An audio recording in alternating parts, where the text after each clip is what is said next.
presidente del Partido Demócrata aquí en Puerto Rico.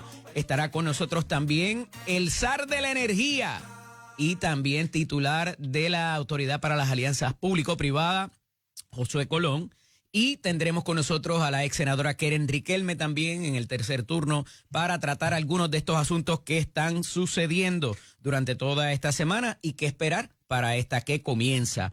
Miren, otro comité para manejar asuntos gubernamentales, esta vez en asuntos de salud.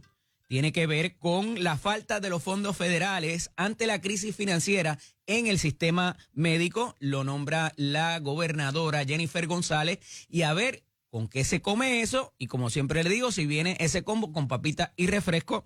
Y si se puede cambiar las papitas por manzanitas y el refresco por agua. ¿Y qué pudiera tener que ver? Recuerde que ya este sería el cuarto comité. Está el de energía, está el de reforma contributiva, el nombrado la semana pasada de infraestructura y construcción, y ahora para fondos federales que tienen que ver con el sistema de salud. También el Departamento de Educación presenta documento de 7 páginas y el Departamento de Salud está trabajando en uno similar. Están esperando unas recomendaciones del Departamento de Justicia para establecer protocolos ante intervenciones de autoridades federales para con los inmigrantes indocumentados. ¿Y qué va a pasar si se mete en una escuela o en un hospital a deportar gente? Y es un documento que instruye a los empleados facultativos y directores de esa agencia qué tienen que hacer. Yo les decía la semana pasada, y con esto de los municipios santuarios, que cómo iba a ser esa dinámica. Si se iban a pertrechar con armas, ¿verdad?, en algún tipo de barricada para no permitir la entrada a las autoridades federales, pero es un poco qué hacer con los menores de edad, qué hacer con personas que estén en un estado vulnerable y cómo participarían, si facilitarían o no, de alguna manera, pues, más allá de la intervención y llevarse a personas que no tengan el estatus migratorio regularizado. ¿Cómo va a darse la situación de entrevistas o quizás hasta interrogatorios? Y ahí, tanto el titular del Departamento de Educación, Eliezer Ramos, como el doctor Víctor Ramos, quien es el secretario nominado del Departamento de Salud, va a instruir a sus personales, a sus respectivos personales, en caso de que ocurran estas intervenciones que no han ocurrido. En el caso del Departamento de Educación es un poco más preocupante porque se trata de menores de edad. Así que veremos a ver cómo se desarrolla esto, si las recomendaciones del Departamento de Justicia, la secretaria Janet Parra, se dan a conocer en cuanto a cuánto pudiera hacer el personal médico, los facultativos, los directores de los hospitales en caso de que hayan esas intervenciones. Si alguien, por ejemplo, está conectado a una máquina y se lo quieren llevar, no lo sé, pero veremos a ver por dónde parte esta situación. Y mire, corre el sábado por la noche. Las alarmas de tsunami sonaron porque hubo actividad sísmica en el Caribe Occidental. ¿Qué es eso? Mire, eso es por allá por las Islas Caimán. Tendría que haber venido la ola y llevarse a Haití y República Dominicana enredado antes de que llegara a Puerto Rico. Pero estaba la vigilancia de tsunami y a esos efectos aquí empezaron a sonar las alarmas en sitios como en Rincón, en Aguadilla, toda esa costa este, y la gente empezó a correr asustadísima de qué iba a pasar. Y yo creo que hay espacio ahí para mejorar en términos de estas situaciones que quizás cada vez se están dando con mayor regularidad, no porque no ocurrieran antes, sino porque ahora hay unos sistemas tecnológicos que nos avisan de que estas situaciones ocurren en las placas tectónicas particularmente que se dan a nivel submarino. Eso antes no existía. Ahora lo vemos, ¿verdad? Y de alguna manera pues tenemos esos avisos que no necesariamente son emergencia, ¿verdad? Y pues ha provocado mucha gente tener preocupación, en particular la gente que está con alguna cercanía a las costas, ¿verdad? Y qué bueno, ¿verdad? Porque también se da la situación de que podemos conseguir información y accesar información casi de manera inmediata para estos propósitos y que no pande el cúnico, como decía el Chapulín. Entre otras cosas que se dan, hay unas revelaciones muy controversiales que se dieron como parte de la vista de nombramientos el pasado sábado, donde hubo varias rondas de nombramientos no controversiales, pero aquí se da una información sobre el Departamento de la Vivienda que preocupa a muchos. Se habla de los toldos azules que se habían negado que existieran, se habla de vales para Plan 8 y para otros programas del Departamento de Vivienda que tienen incidencia a su vez en otro tipo de dependencia gubernamental, y la secretaria nominada habla con la mayor candidez acerca de un alegado arrastre de pies de en las pasadas administraciones para propósitos de otorgar y conseguir y facultar que hubiese vivienda, inventario de vivienda, porque no solamente los residenciales públicos o la sección 8, aquí hay otros fondos que era para la reconstrucción de vivienda privada y que parece que no hubo los movimientos que tenían que haber en el momento adecuado para provocar de que eso pasara. Así que esto me parece que no se va a quedar ahí. Debería haber algún tipo de movimiento legislativo para ver dónde estuvo la falla, qué se puede hacer y si se pusieron en riesgo fondos federales inclusive, porque los fondos federales de ordinario, además de que vienen marcados congresionalmente, el Congreso es quien decide, y eso, ¿verdad?, como punto de partida para otra discusión que voy a tener ahorita, y te dicen desde cuándo y hasta cuándo. Si no los usas, los pierdes. Si los mal utilizas, los pierdes y tienen penalidades, multas y quizás cárcel.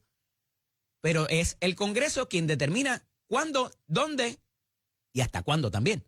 Y a esos efectos, pues, esos señalamientos con los cuales se compromete, de hecho, la secretaria Ciary Peña, cuyo nombramiento debería bajar a votación hoy, junto con el de Agricultura, Recreación y Deportes, el de la Policía también, entre algunos otros, y la del Departamento de la Familia también, que hizo una exposición muy interesante.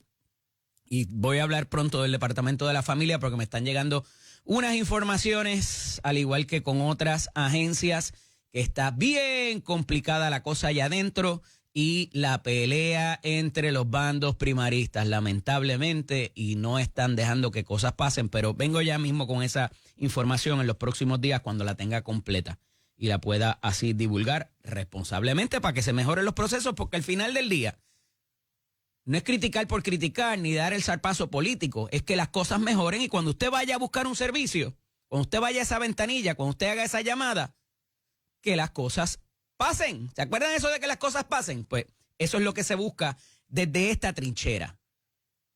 No es criticar, no es sacar la información primero que nadie, no es dar un golpe político a la administración, es que haya esa mejora mediante que haya una conversación entre las personas que tienen la facultad para así hacerlo. Eso es lo que se busca de aquí. Hay otros que buscan protagonismo, lo reconozco, pero la idea es mejorar esa experiencia porque conocemos de primera mano, como siempre les digo, desde que se escribe la ley hasta lo que pasa en la práctica, en las agencias y otras dependencias también, para mejorar la vida de todos los puertorriqueños, de usted que me está escuchando ahora mismo a las 6:09 de la mañana y que tiene que salir a trabajar y pagar impuestos y muchas veces no ve cómo esos impuestos y cantidades astronómicas que se pagan en impuestos le mejora la vida, le mejora la carretera, le mejora el alumbrado cuando salimos todavía de noche, ¿verdad? Que no ha amanecido. Y muchas otras instancias que a veces pagamos hasta doble porque pagamos seguridad privada, pagamos educación privada para nuestros hijos, pagamos un plan de salud privado también, además de todo lo que desembolsamos diariamente, no solamente las contribuciones sobre ingresos, el IBU, el CRIM y muchas otras cosas que pagamos y que se nos va casi la mitad de lo que devengamos en nuestro sueldo con el sudor de nuestra frente todos los días de Dios que nos levantamos a producir. Que en Puerto Rico hay mucho vago, pues también es una conversación que quizás deberíamos tener y que no hay gente que está aportando o que no ve la viabilidad o el beneficio de aportar desde sus trincheras también. Pero eso es otra conversación de país que pudiéramos tener más filosófica o políticamente inclusive y que de alguna manera se recoge en nuestras conversaciones políticas en la capital federal Y hay dos entrevistas muy particulares que tienen que ver con Puerto Rico y con el futuro político y económico también. Y es que se entrevista al presidente de la Comisión de Recursos Naturales. Sí, esa comisión que tiene incidencia directa sobre Puerto Rico y jurisdicción también, porque está bajo los asuntos de minería y asuntos insulares, que es lo que maneja esta subcomisión de la Comisión de Recursos Naturales, que la preside Bruce Westerman, una figura que conoce muy bien a Puerto Rico. Pero no solamente Bruce Westerman es quien se entrevista, sino que se entrevista también a lo que le llaman el ranking member, a la persona con mayor seniority en buen español puertorriqueño en esa comisión, pero del Partido Demócrata. Y parecen más o menos estar de acuerdo en cuanto a las políticas erradas, o las estrategias más bien, erradas en cuanto al futuro político con las que se ha ido a Washington recientemente. El demócrata inclusive dice, no siempre está claro qué es lo que quieren. Dice Jared Hoffman, un representante, un congresista de California, mientras que en el caso de este otro ser humano, Bruce Westerman, es más preocupante todavía porque le reitera lo que les dijo Raúl Labrador en un fundraiser del Partido Republicano, donde le estaban levantando dinero a ese congresista y les dijo, hasta que ustedes no resuelvan el asunto financiero y fiscal que tienen en Puerto Rico, la estadidad no tiene break. No podemos ni empezar a conversar. Y se lo reitera hoy Bruce Westerman, el presidente de esa Comisión de Recursos Naturales. ¿Qué ustedes creen que va a pasar con cualquier proyecto que se radique que tenga que ver con eso? Esa es la realidad. Eso es lo que ese ser humano dijo. A usted no le gusta, a mí no me gusta, pues fine. Pero ese es el que va a tener el control de la agenda, para bien o para mal, al menos en este cuatrenio. Y entonces, ¿por qué esto es importante? Porque se está requiriendo que alguna cosa ocurra allá para quizás provocar el mismo tipo de movimiento que ocurrió con el pasado cuatrenio, la pasada administración, en el pasado Congreso, con Nidia Velázquez, Alexandria Ocasio y también la actual gobernadora Jennifer González. Eso se ve bien cuesta arriba de que ocurra y eso provoca también una ofensiva reciente en estos días de miembros del Partido Nuevo Progresista y liderado por mi próximo invitado que tendremos con nosotros ahorita, el licenciado Luis Dávila Pernas, quien actualmente y todavía preside el Partido Demócrata. ¿Será que Luis ya se está perfilando para una candidatura a la comisaría residente en el próximo cuatrenio? Y marca a Pablo José Hernández como que abandonó la capital federal en este primer mes de desempeño y también que no ha presentado ningún proyecto.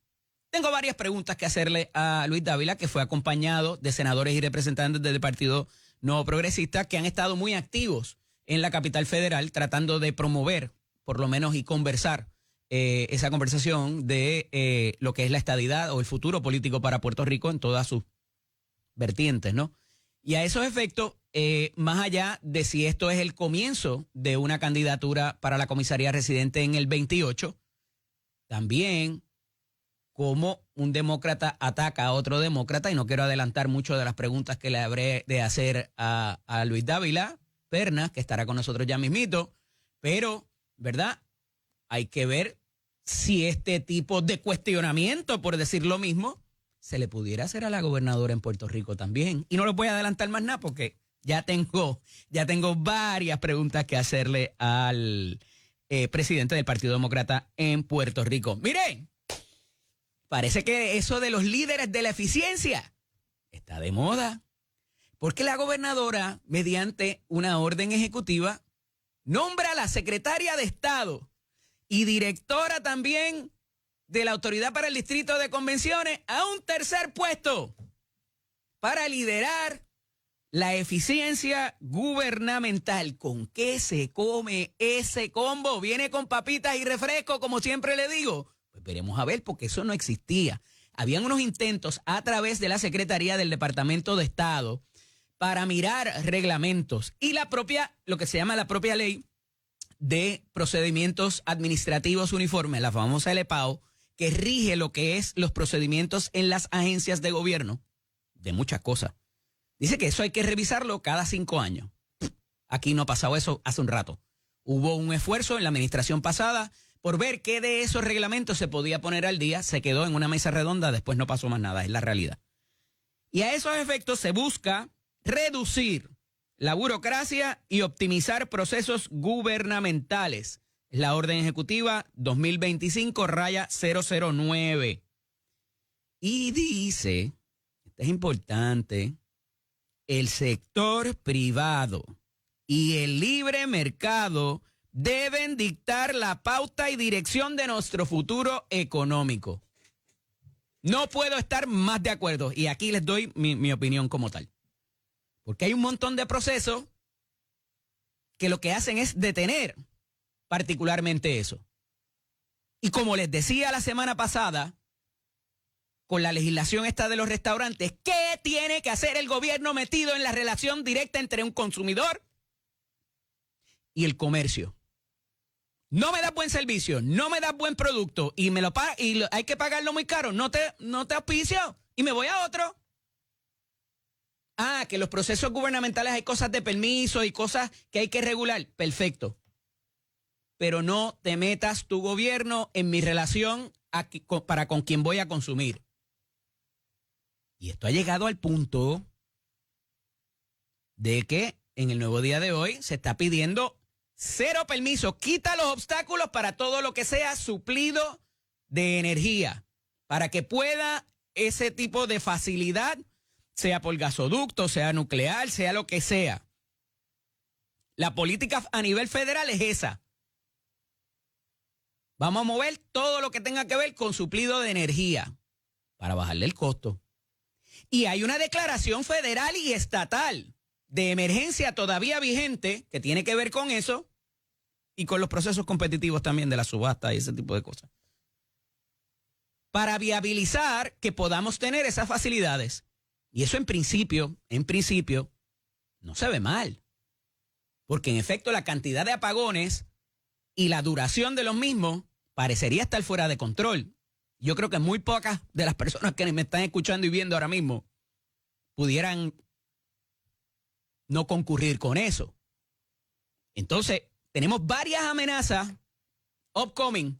Como eso del sargazo, el sargazo viene y el sargazo fue y es malo. Y ya lo están diciendo. ¿Qué se está haciendo con eso? Vamos a esperar a que llegue la peste para que nos arrope, para entonces ver cómo lo mitigamos. Pero, volviendo al asunto de energía, tenemos la salida de la planta de carbón, tenemos otras pérdidas también de la capacidad de generar. Actualmente la que tenemos es complicado y nos provoca los famosos relevos de carga cada vez que un pajarito se posa en una rama. Pero al final del día, y me parece la estrategia correcta, más allá de cancelar el contrato de Luma y toda esa cuestión filosófica política, asegurarnos que tenemos los malditos 3,000 megavatios para poder suplir la necesidad.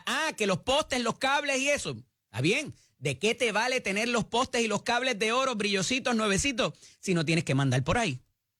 Y nos lo dirá ahorita el zar de la energía cuando esté con nosotros a las 7 de la mañana. El ingeniero Josué Colón acá con nosotros. Porque ciertamente hay que estabilizar esa cantidad, sea de allá de traerlo de la República Dominicana, sea poner los pickers estos que se habla, sea de alguna manera traer otra tecnología distinta. Parece que las renovables no va a ser. Pero se necesita tener esa cantidad de suplido. Veremos a ver por dónde rompe eso. Mire, otra cosa que pasó a finales de la semana pasada, y es que no era algo nuevo, verdaderamente. En el 2022 hubo una vacante en el Senado en San Juan para la silla del buen amigo Henry Newman. Abrazo para él y su familia, donde quiera que estén. Y hubo una gente que se les proveyó para lo que es el voto adelantado, de acuerdo al código electoral de aquí y el federal. Y se les enviaron esas papeletas. Y hubo 4 seres humanos, empleados del correo en Puerto Rico, que retrasaron ilegalmente la entrega de este material electoral, del paquete con las papeletas, que le llegaba para que usted la votara en modalidad adelantada y la devolviera.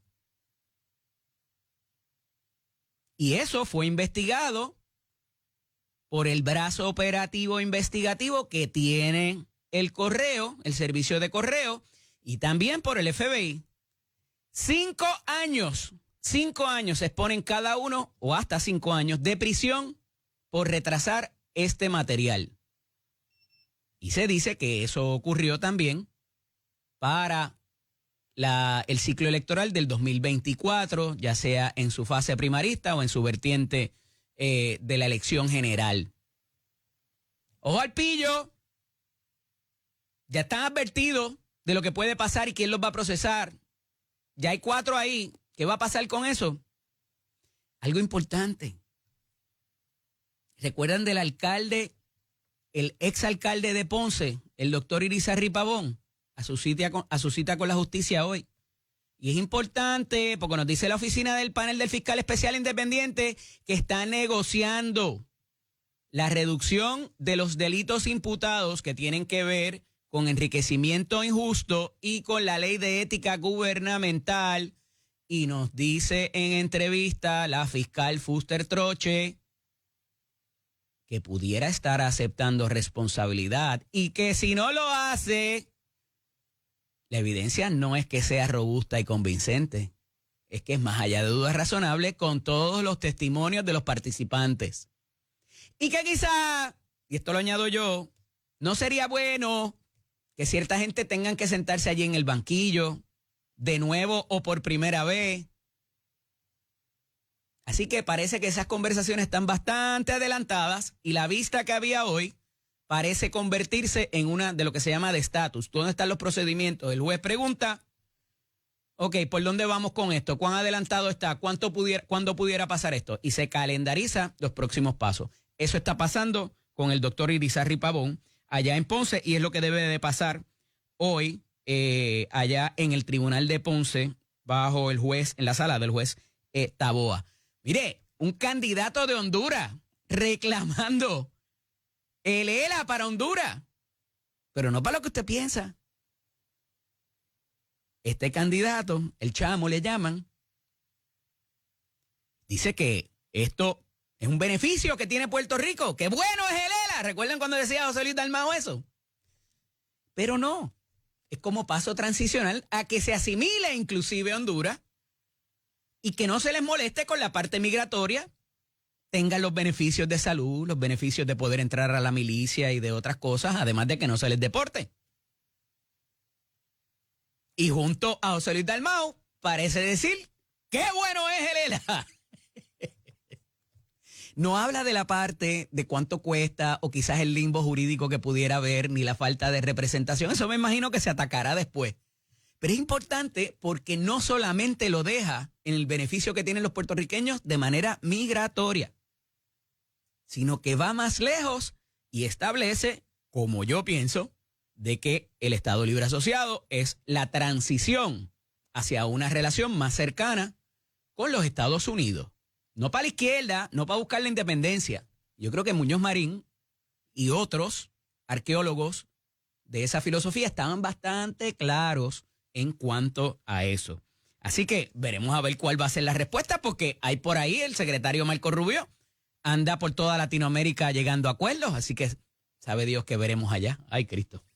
Lo que la gente hace en los tiempos de política. Esto es Nación Z con el licenciado Eddie López. Está aquí conmigo el buen amigo y presidente del Partido Demócrata, el licenciado Luis Dávila Pernas. Buenos días, Luis, bienvenido. Buenos días, Eddie. Un placer y un saludo a todos los que nos están sintonizando. Y esa controversia, esa ofensiva de ustedes ayer contra Pablo José Hernández Rivera en su primer mes de mandato. Cuéntame. Mira, es una preocupación genuina que tengo. O sea, ya van 35 días, de hecho cumple 100 días electos esta semana y no se ha presentado ninguna medida en temas de salud. De hecho, hoy vencen, Eddie, el término para poder comentar sobre los rates que se renuevan todos los años en cuanto a Medicare Advantage, que ya la gobernadora envió una carta al presidente. Toda la industria en Puerto Rico se ha movido en esa dirección, que es básicamente, ¿qué quiere decir eso? Pues para mejorar los pagos a los hospitales, a los enfermeros, a los médicos, para atender el hecho de que se nos está yendo nuestra clase médica, el hecho de verdad que los servicios de salud en Puerto Rico podrían mejorar sustancialmente si eso cambia. Pues yo no he visto una carta del comisionado residente tampoco en cuanto a eso. Y pues en ese sentido, el señalamiento fue: necesitamos que se radiquen esos proyectos para poder hacer el trabajo que se tiene que hacer en Washington, que él no lo puede hacer solo. Requiere de un equipo, requiere, ¿verdad?, de una convergencia de distintos sectores, pero sin ese primer paso, sin tener un proyecto al que hacer referencia, pues estamos en una posición un poco desventajada.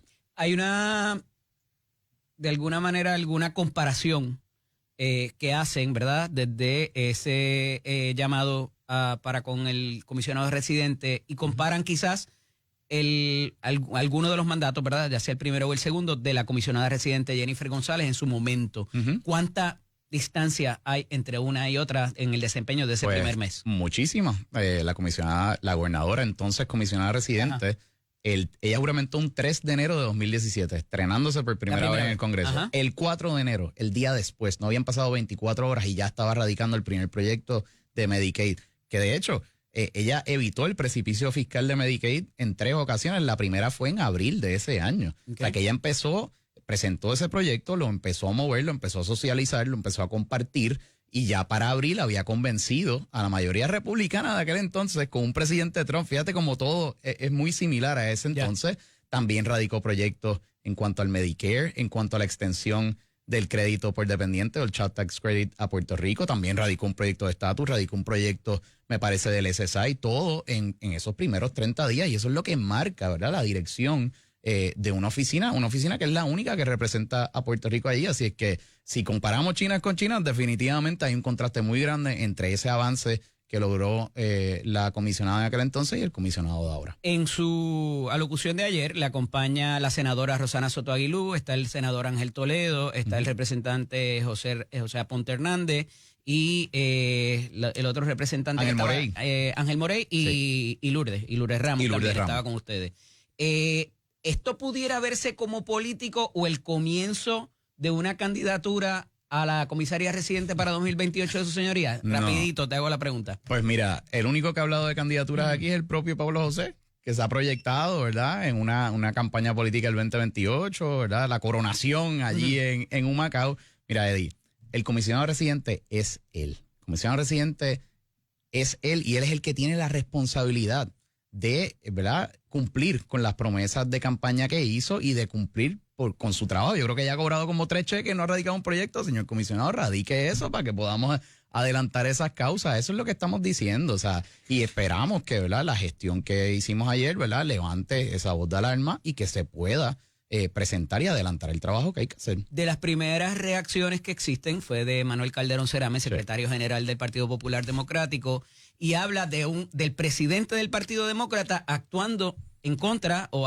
haciendo expresiones en contra de otro demócrata en el Congreso, y que eso pudiera acarrear consecuencias al seno del Partido Demócrata nacionalmente. Me parece risible esa reacción. Sí, risible completamente. Si esa es la única defensa que tienen, pues lo veo bien. ¿Usted finito. se va para los republicanos? Bueno, ¿Usted va a renunciar a la no tiene nada que ver. Yo quisiera ver si le van a decir eso a Richie Torres, que a cada rato, ¿verdad?, critica la gestión de su gobernadora demócrata en Nueva York. Yo quisiera ver si le van a hacer eso a muchos de sus compañeros congresistas demócratas que llegaron ahí vía una primaria, también criticando a algunos incumbentes demócratas que estaban ahí. Si el Partido Popular piensa, y Manuel Calderón Cerame, a quien quiero mucho, piensa que porque yo soy el presidente del Partido Demócrata no voy a levantar la voz de alarma ni voy a criticar cuando se hacen las cosas mal, pues están bien equivocados.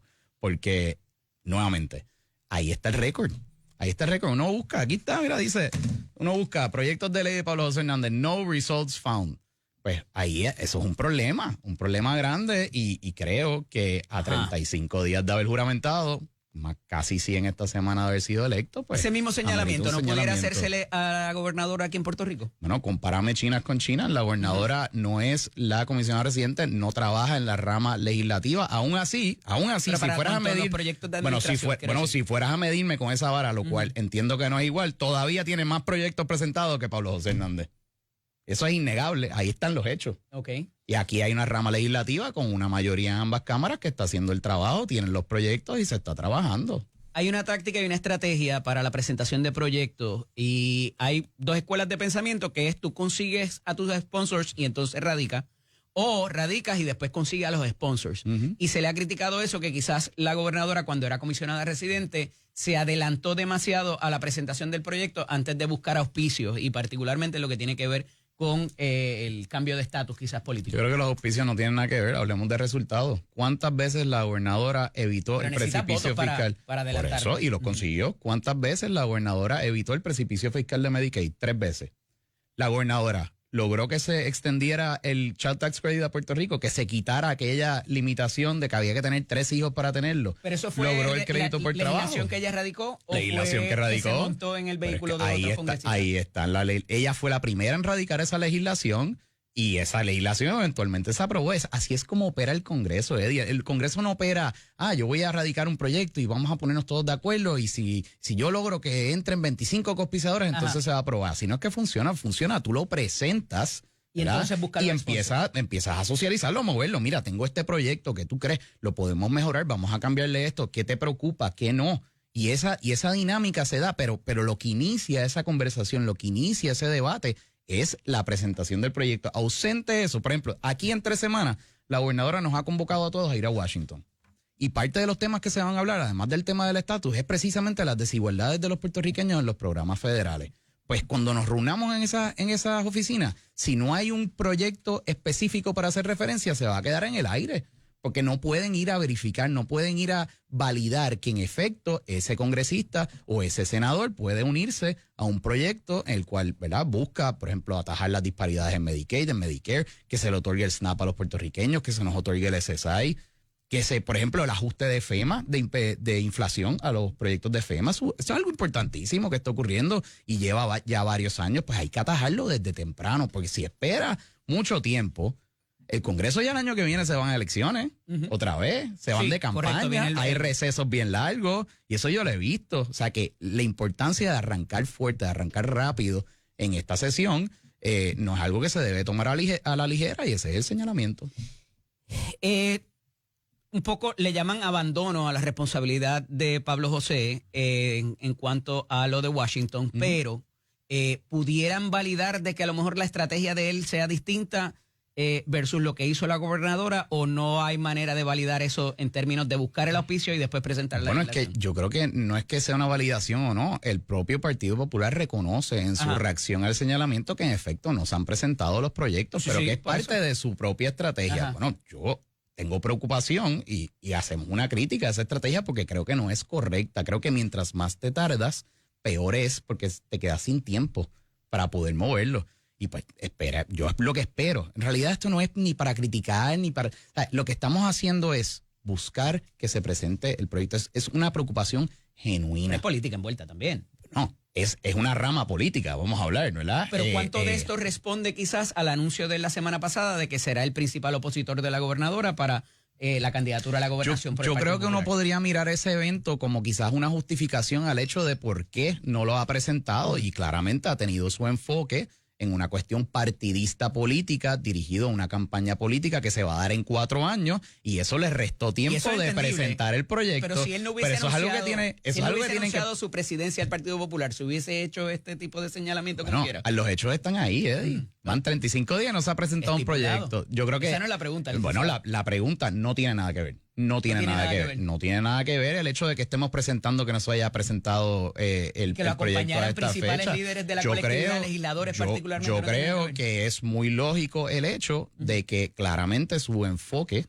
y las ganas que le ha metido a esto ha sido más enfocado en una cuestión partidista de dirigir el derrotado Partido Popular que hacer su trabajo en Washington, y los hechos están ahí. Yo no me lo inventé, ahí está el récord. Y ellos son los que tienen que responder porque esos proyectos no se han presentado. Cuando regresemos de la pausa, quiero entrar a las expresiones de Westerman y de Hoffman acerca del futuro político de Puerto Rico, que habrá de verse en estos días allá en la capital federal. Esto es Nación Z con el licenciado Eddie López. Continúo dialogando con el licenciado Luis Dávila Pernas, presidente del Partido Demócrata en Puerto Rico. Y Luis, vámonos un poquito entonces ahora para allá. Sí. Hay 2 entrevistas en el fin de semana y en la prensa escrita de hoy, donde el periodista José Delgado del Nuevo Día recoge expresiones no tan solo del ranking member del Partido Demócrata en la Comisión de Recursos Naturales, sino de su presidente también,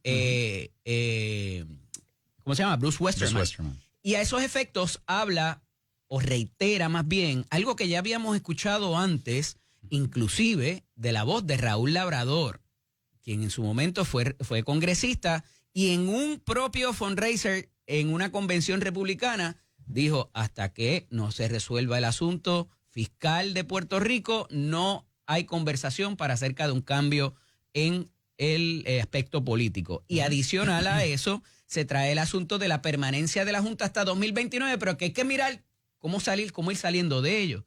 Y a eso le traigo también lo que dice Hoffman, el demócrata, que es que cuando vamos allí, como que nadie queda claro en qué es lo que queremos, ¿verdad? Y ante ese obstáculo, habría que manejar no solamente la agenda económica, que tú muy bien la detallas, en los asuntos de Medicaid, de los asuntos de familia, en los asuntos que tienen que ver con fondos federales, inclusive para la infraestructura y reconstrucción, pero también el mover el aspecto político del cambio en estatus. Y parecería entonces que tenemos obstáculos en los dos lados del aisle, como le llama el americano. Bueno, cuéntame. Qué bueno que me haces la observación. La realidad es que lo que levanta Westerman no es nada diferente a lo que el Partido Republicano típicamente o tradicionalmente ha dicho para no abordar el tema del estatus directamente. Yo le daría la vuelta a ese argumento. Ok, te compro entonces la teoría que tú hablas de que entonces se tiene que resolver la salida de la Junta de Control Fiscal para entonces abordar el tema. Pero bueno,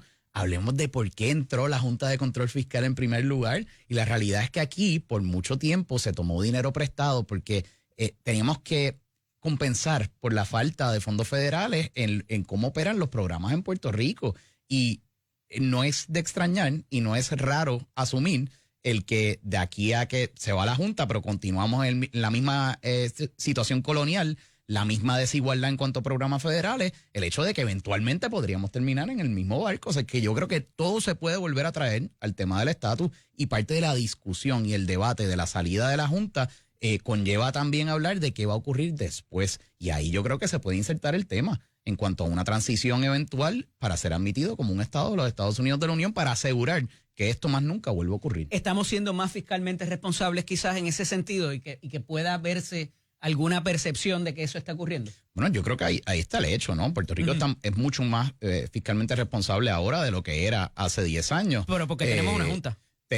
Tenemos una junta y también... Si la junta no estuviera ahí, seríamos tan fiscalmente responsables. Yo creo que tiene mucho más que ver con la cuestión de la ley de quiebras, ¿verdad? O la corte de quiebras que se estableció bajo promesa que ayudó a reestructurar esa deuda, que era algo que no se podía hacer.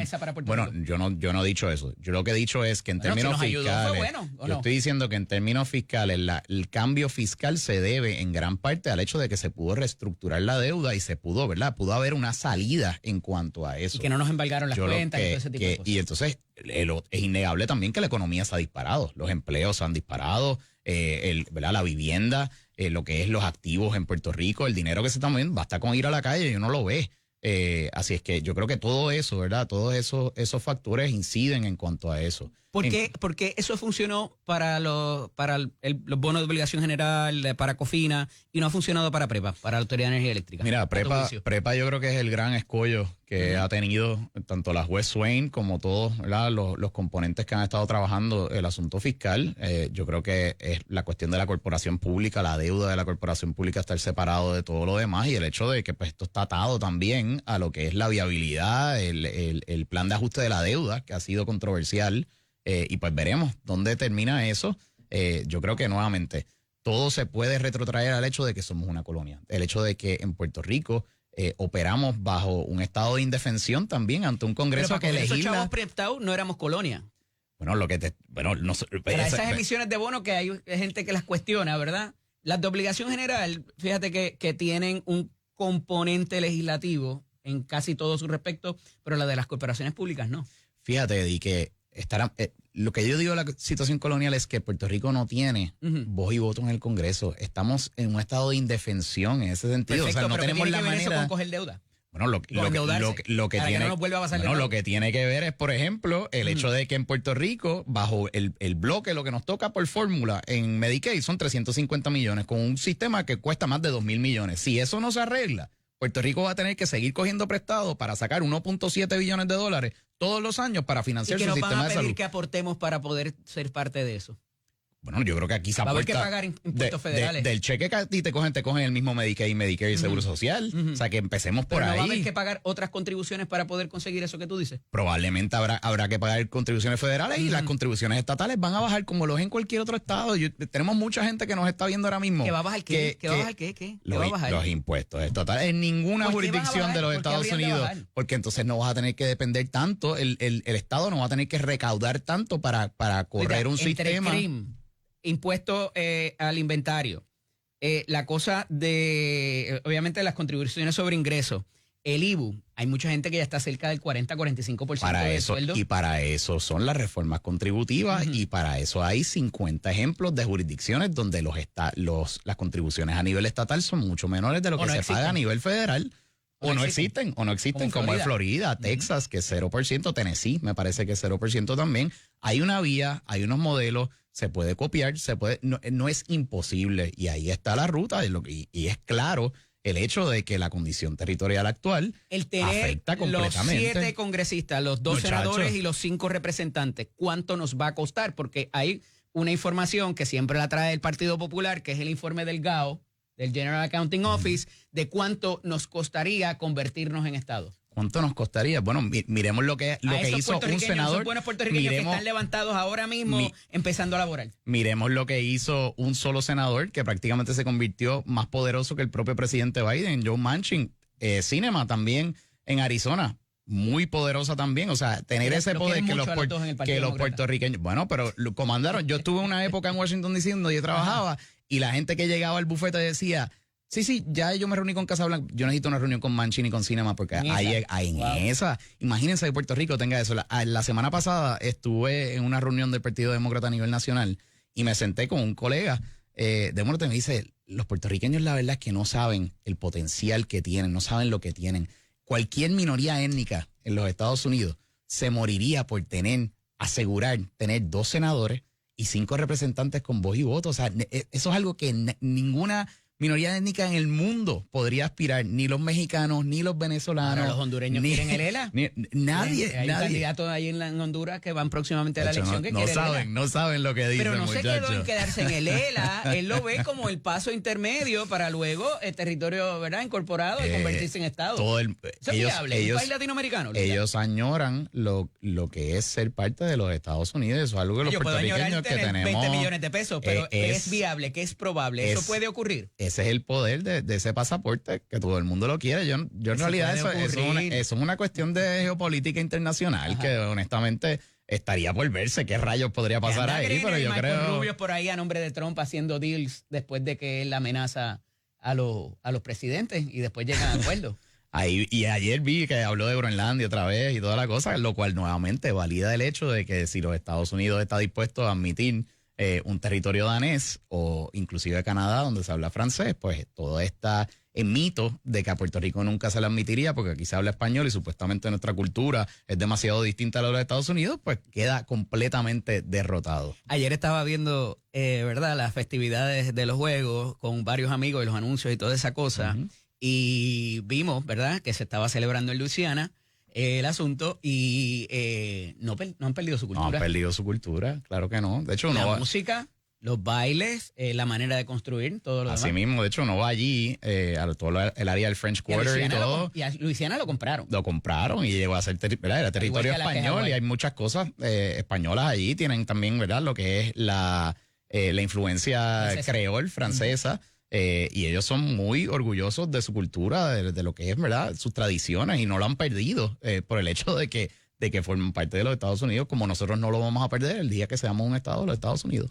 Mira, estas políticas de Trump de imponer la imposición de aranceles particularmente, ¿va a terminar siendo así o esto es un acto de intimidación? Porque me parece que ya algunas de las cosas, como eso de la eficiencia, que lo trajeron acá también ahora, nombraron a la Secretaría de Estado como líder de la eficiencia, pero ya están revirtiendo estas políticas en los tribunales y lo he dicho sostenidamente aquí, que me parece que exceden el poder del Ejecutivo y ya están entrando en el poder legislativo, particularmente para lo que tiene que ver con la distribución de dinero. Y creo que vamos a ver mucho de eso en Van a este seguir cuatrienio. viniendo más- Creo que vamos a ver más cortes dándole controversias cantazo. y controversias judiciales de hasta dónde llega el Poder Ejecutivo y si el Congreso tiene que legislar o no. Eso se va a ver en Puerto Rico, por ejemplo, si fuesen a trastocar los fondos que se asignaron directamente para la instalación de placas solares, sistemas de placas solares en Puerto Rico, porque fue algo que el Congreso legisló para un uso específico, contrario a un uso general que se le otorga. Pero ¿cuánto de a esto es una de preocupación estos. genuina? ¿Y cuánto es un ataque político? Porque fíjate que todos los AGs, o sea, todos los district attorneys o los attorney general de los estados, ¿verdad? Los secretarios de justicia,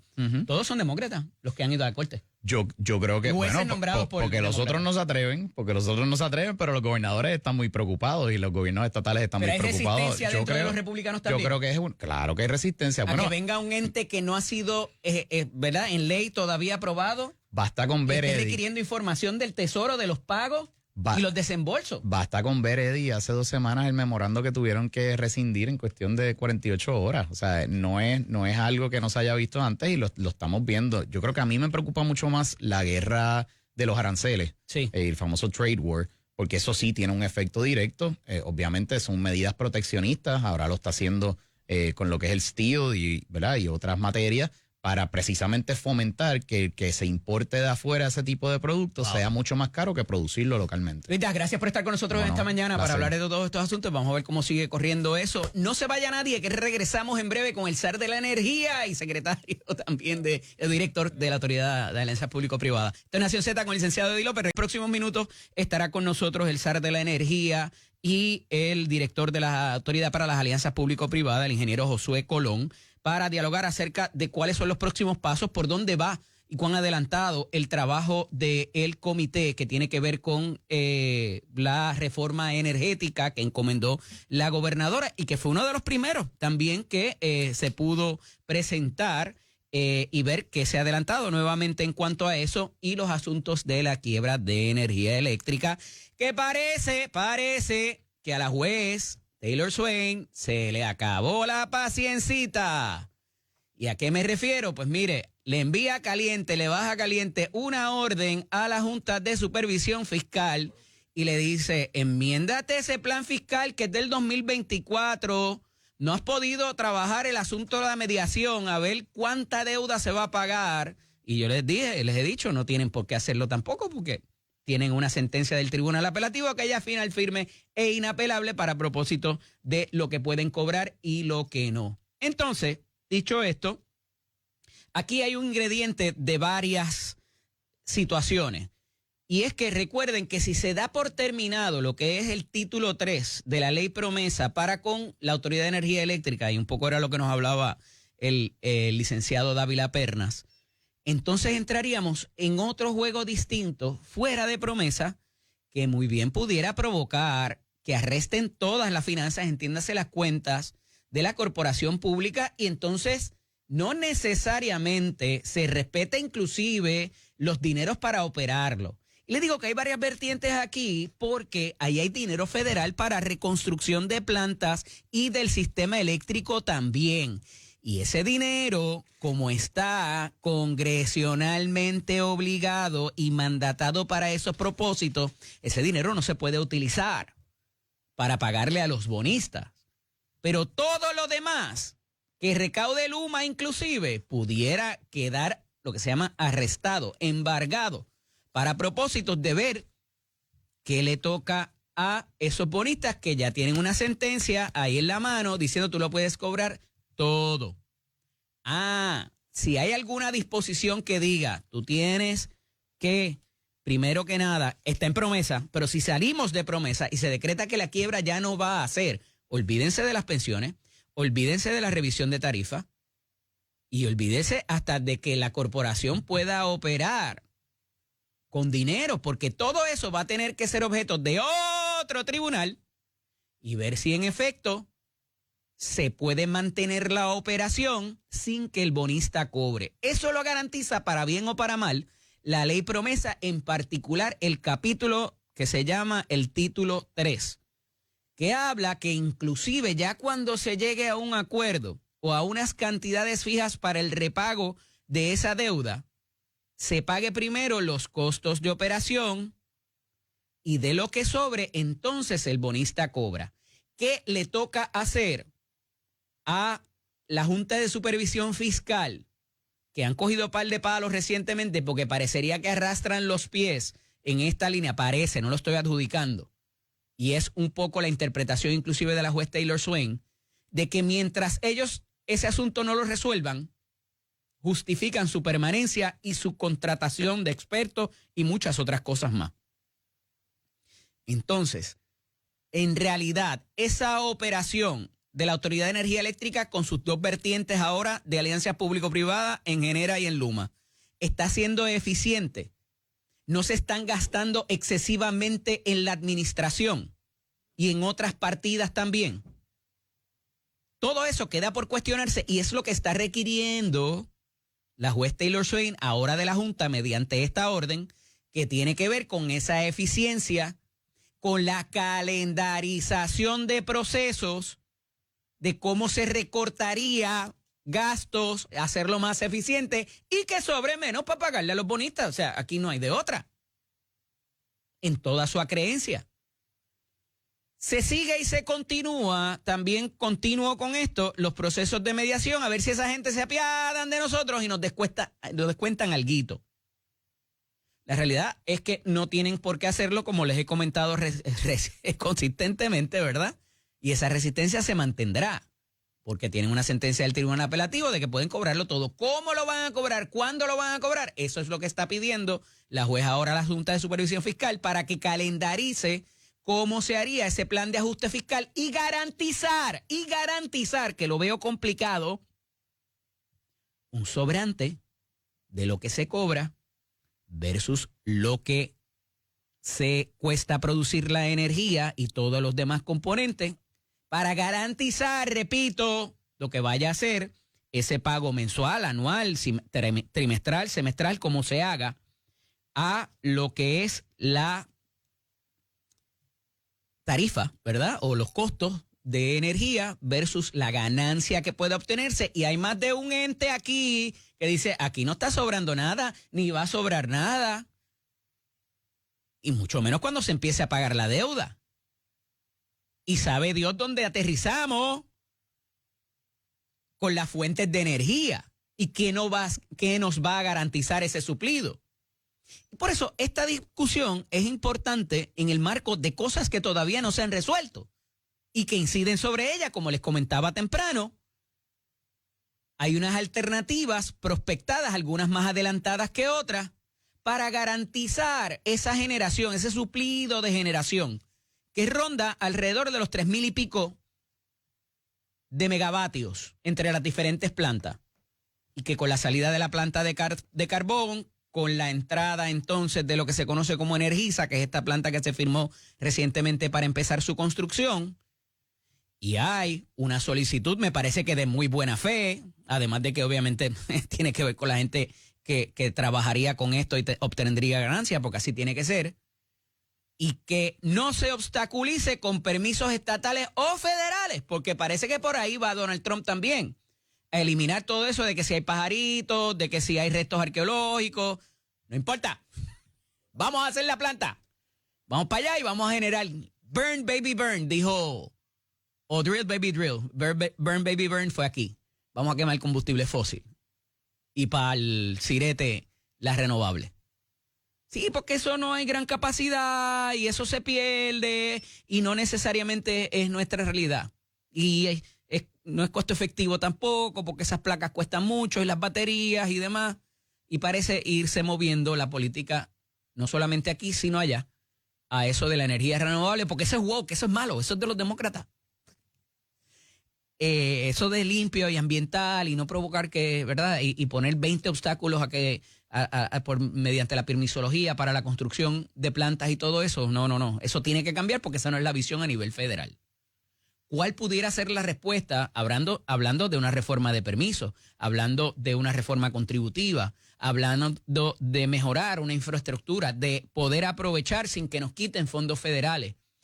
Dentro de toda esa discusión están los asuntos de energía, que va con el apellido de la quiebra de la Autoridad de Energía Eléctrica, porque al final del día va a incidir o en la factura o en los fondos de recuperación, en la eficiencia, en los permisos y en tantas otras cosas que si no tenemos energía no tenemos turismo, no tenemos seguridad, no tenemos salud, no tenemos empleo y en tantas otras cosas que incide lo que es el costo de electricidad.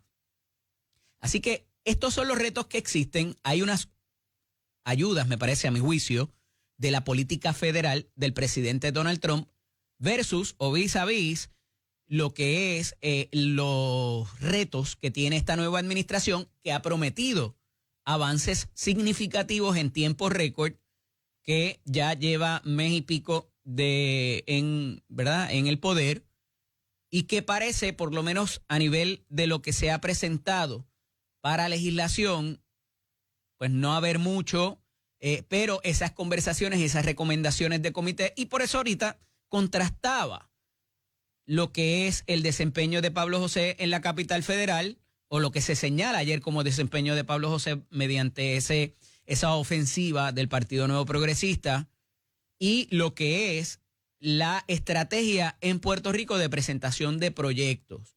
Porque hay unas conversaciones, y me parece que es una estrategia correcta, que tienes que tener claras. Que esas conversaciones se debieron haber tenido antes. Quizá. Pero ¿y si entonces la gobernadora no prevalecía en la elección? No lo sé, ¿verdad? Porque se hablaba de que Juan Dalmau estaba bastante adelantado. Y había figuras que a lo mejor no estaban dispuestas a sentarse en esa mesa para ofrecer las recomendaciones que la gobernadora necesitara. La realidad es que se están dando, ¿verdad?, esas conversaciones, se está conversando a los efectos, y va a proveer un mejor campo de acción para quien tiene que legislar y hacer que esas estructuras sean viables para lograr esos cambios. Donde me parece que se erró un poco es en esa expectativa de que van a ocurrir cambios significativos en los primeros 100 días o inclusive en el primer año. Porque el trámite legislativo que se va a requerir, mínimamente eso, es complicado. Y poner a toda la gente que necesita para aprobarlo, los proyectos, como les he insistido, con los puntos y las comas que la gobernadora necesita, también pudiera ser complicado en esos efectos. Porque va a requerir participación de unos grupos que no siempre van a estar de acuerdo dentro de la misma delegación del Partido Nuevo Progresista de Cámara y Senado. Hay gente que conoce muy bien el asunto, que va muchas veces a jalar la cosa para beneficiar, y es normal que eso ocurra, a las personas a las cuales representa, ¿verdad? Porque todo no puede ser para San Juan, o todo no puede ser para Ponce. Tiene que haber cosas para Bonito, para Naranjito, para Yabucoa, ¿verdad? Y si eso no lo vemos generalizado, pues crea estos conflictos en cuanto a la participación y el voto de que los proyectos queden como se necesita. Pero, para bien o para mal, esas conversaciones se tienen que dar. Tiene que existir las recomendaciones y los informes para poder lograr ser eficientes y poder tener ese insumo que se requiere mínimamente en la legislación y que la misma sea aprobada. Y ya está aquí conmigo el director de la Autoridad para las Alianzas Público-Privadas, ISAR de la Energía, exdirector ejecutivo de la Autoridad de Energía Eléctrica, el buen amigo ingeniero Josué Colón. Buenos días, bienvenido. Gracias, Eddie. ¿El año pasado? Buenos días para ustedes. Un placer estar aquí en la mañana de hoy. Mira, mucho trabajo, la cuesta está empinada.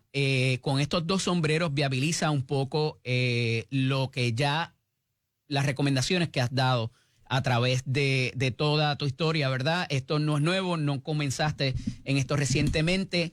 ¿Por dónde va la cosa? Parece que se le va a dar prioridad a lo que es la generación versus la distribución y la transmisión, primero que nada. ¿Me equivoco?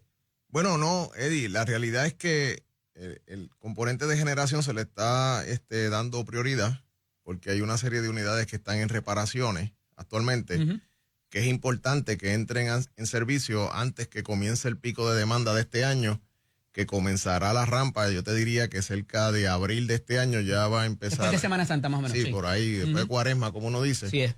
Va a comenzar la rampa y eso va a continuar hasta después de septiembre. Y de ahí que es importante que varias unidades principales que están en reparación pues logren entrar antes de esa época. Hay dinero federal, hay dinero estatal, obviamente tiene que ver con el asunto tarifario. ¿En qué posición está ahora mismo para mejorar ese suplido de energía y también lo que es mejorar el sistema de distribución? Pues mire, ahora mismo como te menciono, están en reparaciones las unidades de San Juan 6, de ciclo ¿Y combinado. hay chavos para eso hasta ahora? Sí, ya el presupuesto, hay fondos federales para hacer ese tipo de reparaciones. También está en reparación la unidad Aguirre número 2. En el lado privado está la unidad número 2 de AES, que también está en reparación programada. Y pues obviamente en esas 3 unidades que te acabo de mencionar ahí, hay cerca de 1,000 megavatios. Una tercera parte más o menos de lo que necesitamos. En esas 3 unidades, porque tú tienes a Aguirre, que es de 450, tienes a AES, que está sobre los 200, y tienes el ciclo combinado de San Juan, que también es de 200 y pico de megavatios. O sea que volvemos, en esas 3 unidades nada más hay generación que hace falta que esté y rogarle disponible. a Dios que ninguna de ellas salga porque te crea Correcto, un y que las otras pues se mantengan en servicio, obviamente. Claro. Y además de eso, también hay 3 unidades que se acaban de adquirir, que eran las 3 que faltaban en la central Palo Seco de las unidades temporeras. Esas 3 unidades se adquirieron o se adjudicó, mejor dicho, el RFP de compra, y debemos estar en el proceso de instalación en las próximas semanas para que estén en servicio o disponibles para estar en servicio antes del pico de la temporada de huracanes de este año. Más allá de lo que tenemos ya, estas unidades nuevas o lo que es Energisa y lo que pudiera ser la permanencia de AES, ¿eso estaría a tiempo para propósitos de lo que perderíamos? Bueno, en el caso de AES que menciona, se cambió el marco. Obviamente estamos solicitándole a la Asamblea Legislativa, y esos son los proyectos que se radicaron por la señora gobernadora, que se extienda, que la gente a veces confunde el que se extienda con el que se quite la prohibición. ¿De acuerdo? El carbón. Porque si no es viable el modelo económico para ellos, no importa, no se van a quedar. El carbón, pues obviamente, primero, no es parte del portfolio de la compañía AES a nivel mundial. Y pues no lo es aquí tampoco. Lo que sucede es que nosotros necesitamos un espacio de tiempo para que se pueda construir otra instalación que no utilice carbón, preferiblemente que utilice gas natural o hidrógeno, ¿verdad? Un tipo de tecnología así, para que pueda sustituir la producción base que tienen las 2 unidades que tienen AES, que están cerca de los 500 megavatios, y esperamos, ¿verdad?, poder realizar ese cambio. Lo que sucede es que ese cambio no va a estar antes de noviembre de 2027. Y por eso es que se está solicitando que se permita que la operación de AES pueda continuar hasta tanto y en cuanto se finalice la otra instalación que reemplazaría esa ¿Y para generación. ellos es rentable eso? Bueno, en el modelo de negocio. Esa es parte de la negociación, ¿verdad?, que se está realizando. Ya las conversaciones. Ya están dándose las conversaciones. Sí, ya comenzaron. Funcionarios de AES estuvieron en Puerto Rico el mes pasado, se reunieron tanto con la señora gobernadora como con este servidor y el equipo de la Autoridad de Energía Eléctrica para entrar en las conversaciones del contrato que existe o el PPOA que existe de compra de energía entre la Autoridad de Energía Eléctrica y AES, que se puede enmendar para viabilizar el que se pueda construir esa nueva facilidad. Ingeniero, las alternativas renovables y limpias, ¿eso se va a dejar a un lado y se va a ir entonces al gas natural exclusivamente, y lo que es, ¿verdad?, la combustión de fósiles parecería moverse tanto la política pública federal como la estatal hacia eso? Bueno, lo que sucede es que es una combinación de todas estas tecnologías. Nosotros ahora mismo tenemos cerca de 20 proyectos que están adjudicados, que se firmaron en el 2022 y que continúan su curso. Son proyectos que están en el lado privado, o sea, ya el gobierno como parte del proceso de competencia que se realizó, atendió la parte que nos correspondía. Ahora lo que corresponde es que esos desarrolladores privados lleven a término el contrato que tienen firmado con la Autoridad de Energía Eléctrica. De hecho, este servidor fue que lo firmó, para que esos proyectos puedan entrar. Si esos proyectos entran, ahí hay sobre 1,000 megavatios en energía renovable que deberán integrarse al sistema eléctrico de Puerto Rico. Un quote la semana pasada, no sé si me parece que fue suyo, de que pues hay que bregar con las baterías y con las placas, y eso va cogiendo memoria, y más adelante también pudiera tener un impacto ambiental, que no necesariamente eso era hacia donde se debería ir la cosa. Bueno,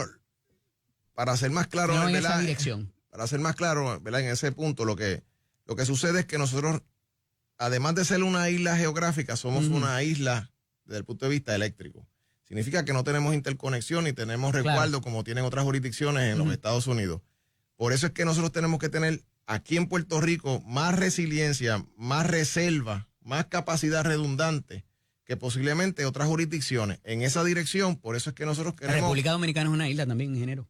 Correcto. Nos pasó por lado en menos nada. Bueno, ellos están, ¿verdad? Ellos hicieron su parte. Nosotros estábamos contemplando tirarles el cable para allá y ahora ellos son los que parece nos van a tirar a nosotros. Ellos hicieron su parte, nosotros nos toca hacer la nuestra. O sea, nosotros... ¿Qué es qué en este punto? Bueno, hay que seguir fortaleciendo el sistema de generación. Hay fondos asignados para eso. De nada nos vale tener bien los postes y los cables si no hay que transmitir nada. Correcto. La parte de generación hay que fortalecerla, como te he mencionado. No solamente hay que reparar, ¿verdad?, las unidades que están ahora mismo en reparación, sino que hay que añadir capacidad adicional.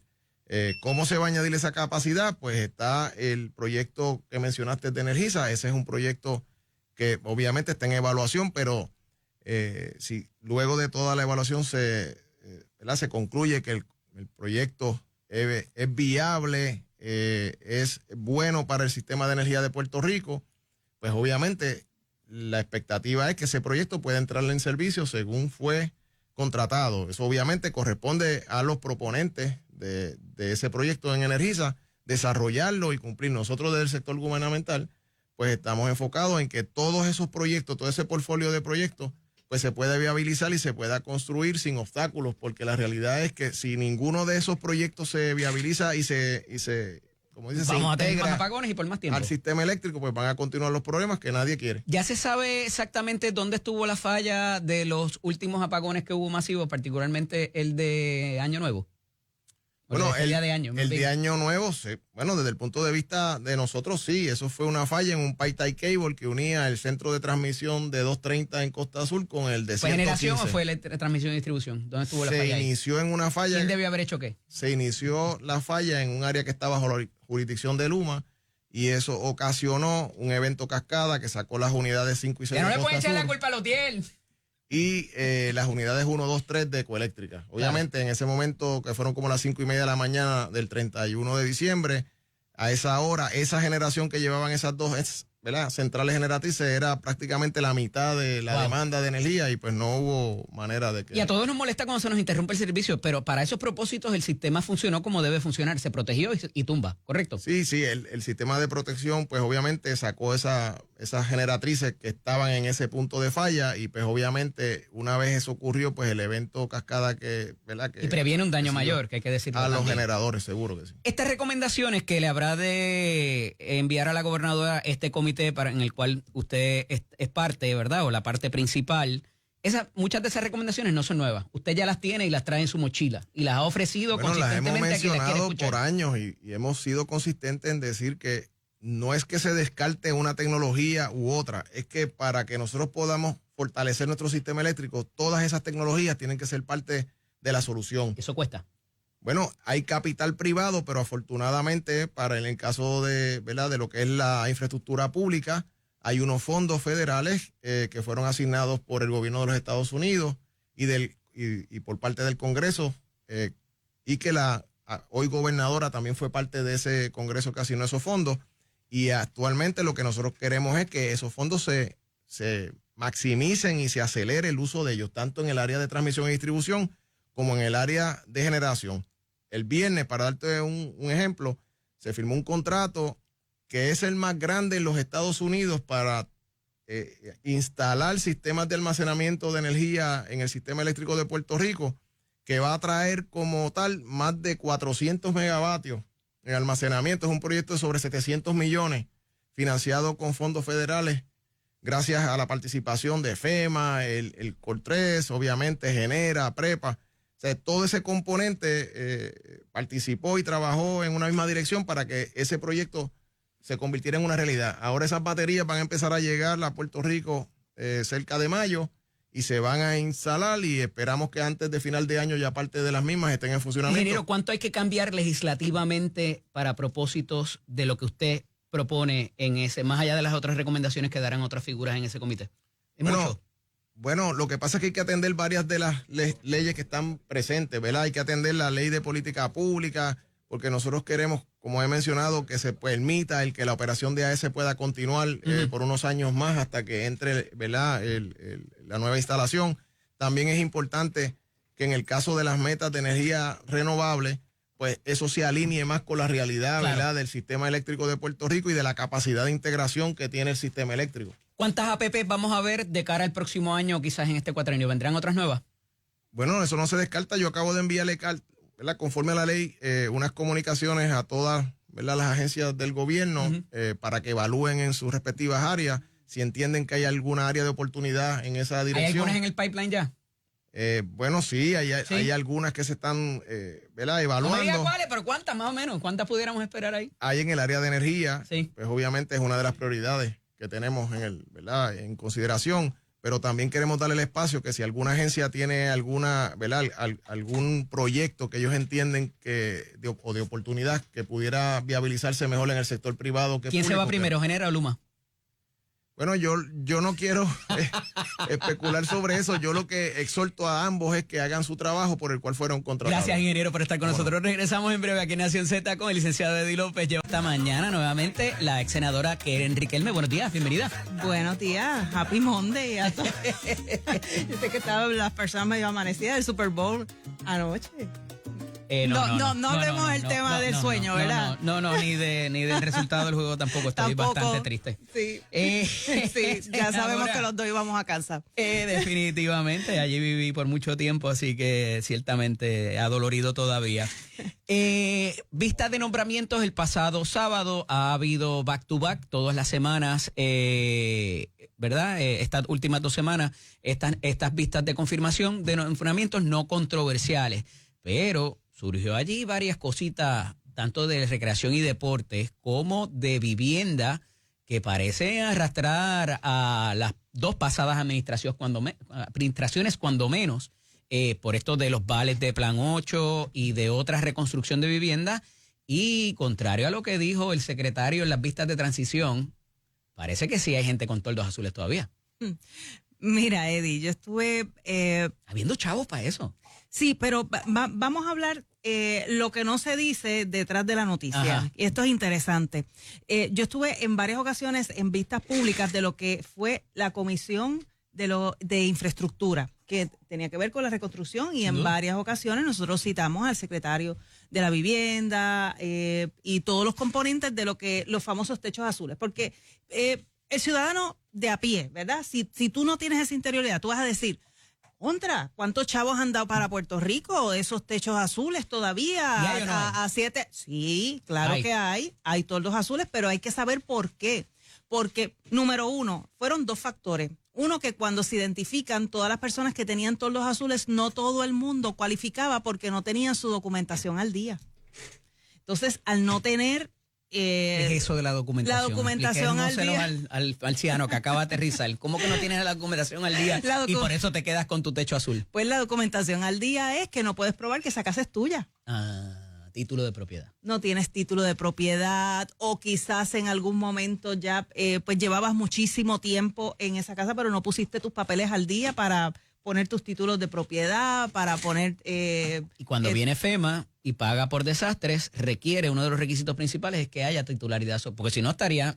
sí, ¿a quién entonces le haciendo estamos pa' otra. pagando? Correcto. ¿A quién le estamos pagando? Por mucho que puedas demostrar los daños que hubo a la Esa es estructura. una. Otra es que cuando se iba a reparar esos techos azules, se daban cuenta que o estaban en un lugar que era zona inundable y decían, mira, mejor relocalízate. Construcciones informales también, lo que se llama. Construcciones informales, No no estaban se hizo echando. con permiso, pero vamos a decir que en el camino esa construcción tenía muchísimos años, se logró sacar de alguna manera, se pudo formalizar esa construcción que no se hizo en Y hubo aquel gente que se fue a momento. viajar y se compró televisores y se compraron carros y todo ese tipo de cosas también. Bueno, Se eso quedaron eso con el toldo azul. no, Esa yo la veo difícil. No, eso Tiene eso una necesidad que el de eso a mí no respetar, me consta. ¿verdad? No me consta, porque es que eso se daba muchas veces por reembolso a un contratista. Ya. Pero es que muchas veces te decían, mira, es que este lugar en realidad se va a volar otra vez por el tipo de casa que es, en realidad era un techo de zinc, no vale la pena. Entonces te daban otro tipo de vale para tú entonces tratar de comprar una casa o alquilar una casa, y fueron diferentes escenarios. Le dijo la gobernadora que tiene que repartir 350 vales de esos de reconstrucción, porque los chavos están y se pueden perder. Claro, hay que hacerlo, pero entonces hay que ayudar a las personas a ponerse al día con su documentación, ya sea título de propiedad, ya sea, muchas veces es que vivían en esa casa y no habían hecho no se habían repartido entre los herederos. O sea, que fueron muchísimos escenarios diferentes los que se vivieron. Y muchas veces tú vas por los campos y tú ves techos azules y tú dices, este gobierno que no funciona. Y la realidad es que no conoces el que todas esas personas se sometieron a un proceso. Y, número 2, y yo creo que esta es importante, y es que para la cantidad en un momento dado que se solicitó para los techos azules, no había de primera intención. Luego es que siguen entonces dando ese dinero a Puerto Rico. Y ya tú sabes, Eddie, cómo es que funciona esto de solicitar los fondos federales. Es un proceso burocrático y lento. ¿Y cuándo y hasta cuándo? ¿Cuándo te los dan? ¿Cuándo te los desembolsan? ¿Y hasta cuándo? Si no los utilizas o si los más utilizas, los tienes que devolver. Los tienes que devolver, penalidades y referidos y todas esas cosas lindas. Senadora, otra de las revelaciones que se hace, y esta yo he dado esa machaca, porque en tiempos electorales, cuando viene la campaña, tenemos a los alcaldes pidiendo que le pasen la cancha, que le pasen el balneario, que le pasen las escuelas. Mano, no pueden manejar lo que tienen y quieren más, muchas veces, ¿verdad? Y ahí están estructuras para tirar para arriba. Yo creo que el poster child es el coliseo ese de Naranjito, ¿verdad? Que sigue regalando. Y obviamente, cuando tenemos estas situaciones donde empiezan a pasársele a los municipios, detalla el nominado secretario de Recreación y Deportes que no hay un inventario de las propiedades de qué es de ellos, qué es del municipio, qué es del Departamento de Educación, qué es del Departamento de la Vivienda, o sea, y todos estos componentes que tienen que ver inclusive con la capacidad que tienen esas agencias para tomar prestado. Cuando son corporaciones públicas, ¿verdad? No voy a entrar en toda esa situación, pero por eso es que muchas veces tú tienes en una escuela, tienes el Departamento de Educación, pero tienes también a DRD, porque en su momento se planificaba que hubiese una cancha, está Vivienda y no recuerdo cuál es el otro ente. Autoridad de Tierra. Autoridad de Tierras también, que tienen velas en ese entierro y ni tan siquiera se ha llevado a cabo un inventario de eso. ¿Cuán difícil va a ser eso y cuán preocupante pudiera ser? ¿De quién le pone el cascabel al gato? Claro. Mira, incluso yo he sabido de casos donde hay escuelas que el municipio no sabe que ya se las pasaron. ¿De acuerdo? Que cuando una entidad sin fines de lucro va a solicitar la escuela y va a AFI o va a Educación y dice, mira, yo quiero esta escuela. Dice, no, es que esta escuela no es de nosotros, esta escuela es del municipio. Van al municipio. Es que alguien sí puede tener algo de ese inventario adelantado. Pensaría yo. Claro, lo que pasa es que estamos en un momento en que tantas escuelas se vaciaron, no esperábamos eso. No esperábamos que se fuera también a enmendar la ley donde organizaciones sin fines de lucro o política pública estatal, donde por $1 o por una venta pudiera pasar a esas organizaciones. Porque obviamente con la cuestión de promesa y todo, te limita la capacidad de la Junta, se te tranca. ¿Para qué? Bueno, va a depender, porque por ejemplo... Va a depender de quién sea. Va a depender de quién sea la agencia, porque si estamos hablando de, por ejemplo, edificios públicos, claro, pues edificios públicos ya tienen unos bonos que están comprometidos, que así no es. se puede pasar a otro... Incluso no pueden ni siquiera prescindir de renta. Es decir, mira, aquí están las oficinas del Departamento de Educación, vamos a mudarle a este otro edificio. Van a decir, un momentito, yo estoy contando con estos años de este contrato, no me lo puedes quitar. Y muchas todo veces todas esas cosas son parte de esos procesos. Senadora, si eso es con las escuelas que son más visibles, imagínense los parquecitos pasivos, los balnearios y todo otro tipo de institución que podemos ser balnearios utilizadas más complejos, por, eso sí. por DRD. Cuando regresemos de la pausa, de nuevo, vamos para la banda ya a ver qué está pasando en la capital federal y esta situación que ayer se provoca con Pablo José Hernández. Esto es Nación Z con el licenciado Eddie López, hablando con la ex senadora Keren Riquelme. Senadora, yéndonos un poquito para la capital federal. Ayer se hace una denuncia contra el abandono de las labores de Pablo José Hernández y liderada por el licenciado Luis Dávila Pernas, que estuvo aquí temprano con nosotros, y otro cúmulo de legisladores del Partido Nuevo Progresista en cuanto a la estrategia quizás de no presentar legislación o que no haya nada radicado todavía por la figura de Pablo José. Dicen que ha estado pendiente al asunto político y que ha descuidado inclusive Washington en un primer mes de no presentación a pesar de haberse unido a otras iniciativas de otros representantes o congresistas y no necesariamente las de él. Ahí había un cúmulo de personajes interesantes haciendo esa denuncia. Cuénteme como vicepresidenta del Partido Republicano. Bueno, allí habían varios legisladores, de hecho, habían legisladores republicanos, o sea que ellos... Junto al presidente del Partido Demócrata. Sí, claro, allí había par de los pollitos míos del Partido Republicano. Lo que sucede es que esto es una lucha más bien pues por llamar la atención de lo que no se ha hecho a nivel de la capital federal. Nosotros enviamos, ¿verdad? Como pueblo, una persona hacia allá entendiendo, y claro, cuando digo nosotros como pueblo, pues obviamente mi voto fue por William Villafañe, pero pues el voto del pueblo pues elige a Pablo José, y cuando Pablo José llega pues se espera que tanto si el Partido Popular aquí en Puerto Rico está criticando el gobierno de Jennifer González porque no ve unos cambios radicales, y en realidad ha habido unos avances significativos. En cuando vimos a Josué Colón, estamos hablando de una compra significativa, que para mí eso es una de las noticias más importantes en el día de ayer, la compra, o por lo menos el contrato de la compra de estas baterías generadoras, etcétera, de cosas que están pasando aquí, pero ven entonces inacción en lo que es el comisionado residente, y mira, chitón, como se dice en el campo, sí. No dicen nada. Pues obviamente hay que salir y hay que hablar y hay que decir. Número uno, los proyectos inexistentes. Cuando nosotros analizamos, cuando Jennifer González fue comisionada residente en sus dos términos, ¿Las circunstancias eran parecidas o eran disímiles? Bueno, parecidas en el sentido de que los fondos hay que seguir luchando, los fondos del Medicaid, lo del PAN hacia SNAP, lo del Seguro Social Suplementario. Pero hay un Congreso distinto, me parece a mí, senadora, y a eso quizás, como todavía no se sabe dónde esto vaya a aterrizar, de acuerdo a estas órdenes y no sé si esté de acuerdo conmigo, del presidente Trump, y estas intimidaciones que hay, estas amenazas, tú tienes que buscar quiénes van a ser tus aliados y quién vaya a respaldar tus medidas. Y quizás eso no será la estrategia de Pablo José Hernández Rivera, y de no radicar la legislación hasta contar sus pollitos y ver qué apoyo pueda tener. Bueno, pero cuando nosotros vimos que se presentó el Puerto Rico Status Act durante el último término en el Congreso, por ejemplo, en el Senado. ¿Y dónde terminó?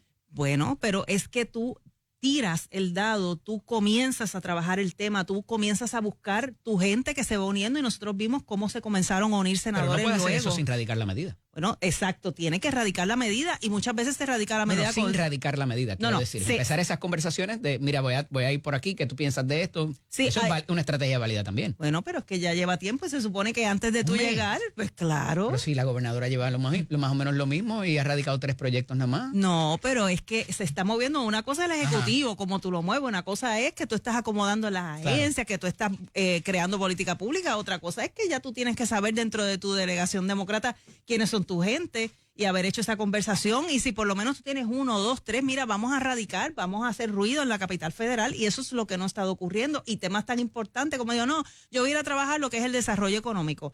Bueno, pero no hay nada más importante ahora que nosotros poder asegurar los fondos de Medicaid, para nosotros poder asegurar también los fondos de reconstrucción, esas fechas límite, en conversaciones con el Ejecutivo. Que tener aliados en el Congreso. Bueno, pues y no parece ser suficiente con los aliados del Partido Demócrata. Bueno, pero ¿Coincide? bueno, que yo creo que los aliados se supone que él ya los hubiera tenido dentro de su delegación demócrata. Tú no puedes llegar pero no allí. es suficiente, es a lo que voy. Bueno, necesitas republicanos, particularmente en el Congreso, porque el Senado está más finito, pero en el Congreso es más complicado. No, en definitiva, cuando tú tienes un Congreso que es republicano, tú no vas a tener los aliados suficientes, pero nos pasó.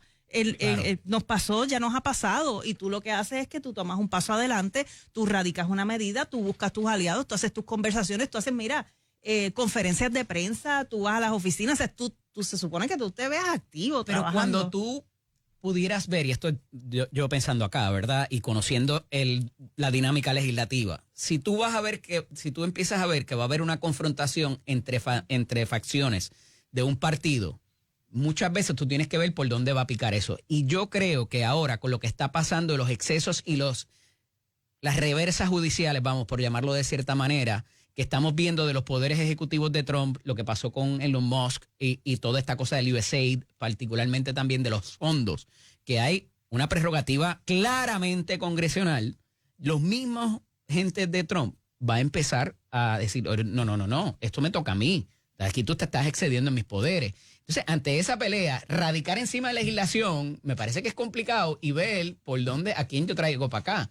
Porque también si radico y me traigo gente que no va a ser del favor de allá y están en esa pelea. Es que esto ¿No es válido? es cuestión de estilo, Eddie. Es cuestión de estilo. Y si el Pero es estilo igual de es válida como la que, estrategia, ¿o no? bueno, cada estilo tiene una estrategia. Ajá. Y si él quiere ser demasiado de cuidadoso, pues vamos a ver en el camino que, pues, quizás por ser tan cuidadoso, por tener todo tan medido, por saber quién está conmigo, quién no está, no tiro el tema. Pero ya se correr. implementó la estrategia de radicar adelante y después buscar los sponsors, ¿verdad? Claro. Y no llegó a ningún término. Pues Bueno, vamos a hacerlo pero al revés, bueno, porque no podemos pero es probar que algo no lo distinto. vemos activo, porque una cosa es decir, mira, hoy radico una medida y otra cosa es, mira, ya yo tengo esta persona no comunica.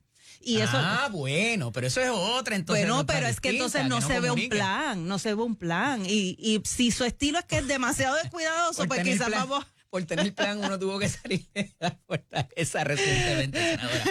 No, pero entiendo la necesidad Tenemos de planes comunicar. mejores, Eddie. Porque, no, y que tenemos también unos retos bastante adelantados en términos de las ayudas que ya tenemos, para no perder lo que ya tenemos, ¿verdad? No buscar adicional, sino no perder las que tenemos. Pero cuando regresemos, en nuestros últimos minutos hablamos un poquito más de esto y de otras circunstancias del Partido Demócrata y Republicano, o si van a ver repúcrata.